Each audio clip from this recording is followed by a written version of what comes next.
Hello, I'm Luke, and I'm in software, and I want to help other people get into software. And that's why I'm making this video. That's why I make all the videos that I make, and why I post regularly on LinkedIn. And I want to talk to you today about blind spots, gaps in your knowledge, things you don't know that maybe you think or other people think you should know, right? And you can't know everything, so you're going to have blind spots, gaps in your knowledge, because there's too much to know. And not one person can understand all of the technology that we use today. I mean, even uh, I won't go deeper than that. I think that that's a pretty safe statement. So I saw something on LinkedIn the other day. Somebody replied to a comment that I made that I kind of asked a question, and they'd said like, "Hey, common knowledge," and they didn't say it in a way that was demeaning or meant to be a put down. Just kind of like, "Oh, a lot of people know about this," and I got the reaction that I've gotten before, not often, but occasionally, of like, "Ah, like I should have known that," and it's like a fear-based, uncomfortable feeling where it feels bad, and I think the best way I can describe what I think is going on when that feeling hits you is, it's like who you are, your identity, is, you see yourself as this, and it's undermined slightly. Um, and I think that in software, a lot of our identity can come out of how skilled we are, how much we know, um, mostly those two things. And I think that it's true of a lot of people, that their identity, even outside of software, comes out of their competency in their career, their profession, you know. And I don't think it's everybody, and I don't think that it's 100% for anyone. I just think that a piece of our identity is often made up of, what we do. And so in software, I think it's pretty common to, feel attacked personally when someone disagrees with you, or you find out you don't know something that they do and they're assuming you do or think you should know. And so it's very easy to get hurt feelings in conversations like that. And I think that's one reason why pull requests can be so conflict ridden, right? Because egos are involved, self-identity is involved, pride, whatever you want to call it, and maybe those are different things, they're all involved. And so they made this comment about like everybody knows this, or it's common knowledge, and I got that feeling. And I've got that feeling before, and so I took a step back and like, why am I feeling this? And it's because I had a blind spot that someone else pointed out to me that I didn't know was there, because I didn't know this thing. And when I took a step back, I was able to calm down about it. Not that I was really worked up, but that feeling abated, and I was able to rationalize with myself, like, hey, it's okay. You didn't know this thing. You already knew you had a lot of blind spots, a lot of gaps in your knowledge. Like, you didn't know this one thing, and there's a million other things you don't know. Big deal. So I read a little bit about it, and we'll probably go back and read a little more about it.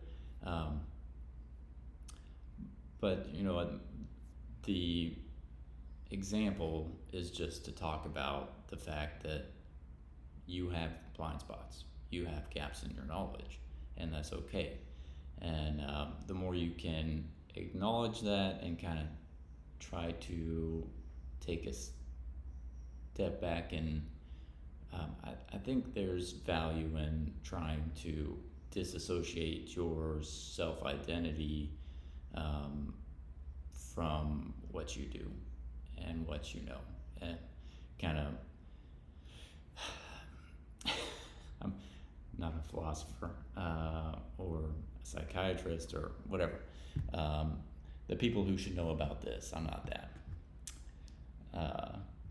But I think the more your self-identity can be wrapped up in what your identity actually is, and less in what you do, what you know, I think the better, because I think it's more based in reality. Ego, Eckhart Tolle with his, the egoic mind, and like how that runs your life a lot, but it's not actually you, your ego. If you take a step back from your ego and kind of like, anyway, I'm going down a rabbit hole. Eckhart Tolle, very interesting stuff. Yeah, I'll give an example from my work experience of a gap that came out and the impact it had on my life.